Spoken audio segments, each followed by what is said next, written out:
Welcome to PlayPianoTODAY.com. In this video, we're going to look at a few short video excerpts from the lesson titled Salsa for Piano and Keyboard, Chapter 2.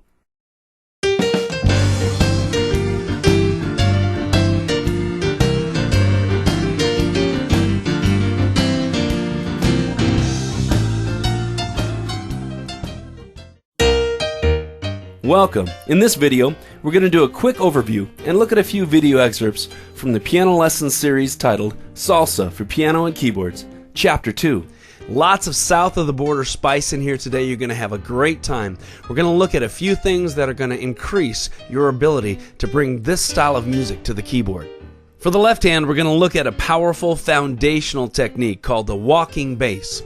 Underneath everything else that's going on, this left hand walking bass gives us solid support. The second thing we'll study is right hand soloing techniques. How to develop a solo. Now you probably have wondered all your life, how do I develop solo lines on the keyboard? Do you have to be born with some strange ability? Well, you do have to be musical. But there are some specific tips and tricks that I'm going to give you that will give you ideas to develop solo lines. And these will be jumping off points that you can then develop your own solo lines with. Lots of stuff to study. Let's get going. First off, let me play for you up to speed the video that shows the song that has all these techniques in it. Lots of things happening here and it's really cooking. It's kind of a samba beat at about 110 beats a minute. But don't worry, before the lesson is over, we're going to go through the whole song in slow motion, up close video so you'll see everything that's going on. All this material will help you get way down the road as you're learning to bring the south of the border spice to the keyboard. Here's that video. All day long, floating on the water. All day long, floating on the sea. But it's alright, it's alright with me.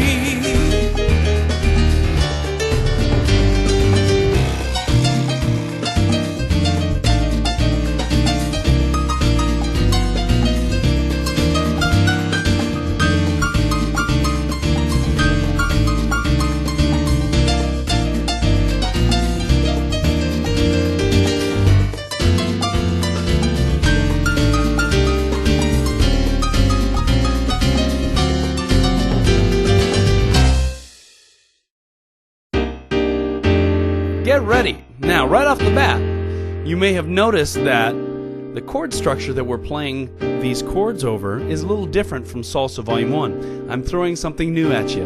I'm throwing an alternate turnaround. Look towards the bottom of the screen there. You'll see those 12-bar blues don't look quite like they did in Salsa Volume 1. There's an E flat. See that? Okay. Root 5, 3, 7, 9, right? Remember from Salsa Volume 1, if the 7th is present, you got to call this note the 9th. You can't call it the 2nd, right? And then we go to a D7, sharp 9. That's from the blues course. Okay, and then it goes back to the original. G7 plus 5. And we studied that at the very beginning of Salsa Volume 1. So that's the different chord structure that we're going to use in this lesson. In this next section, we're going to look at a video excerpt from the lesson where we're using passing tones in the creation of a left-hand walking bass. Now, passing tones belong to that wonderful category of things in life that actually have a name that sound like what they do. It's always convenient. Passing tones are derived from notes that are not necessarily in the chord that you're currently playing. What do you mean by that?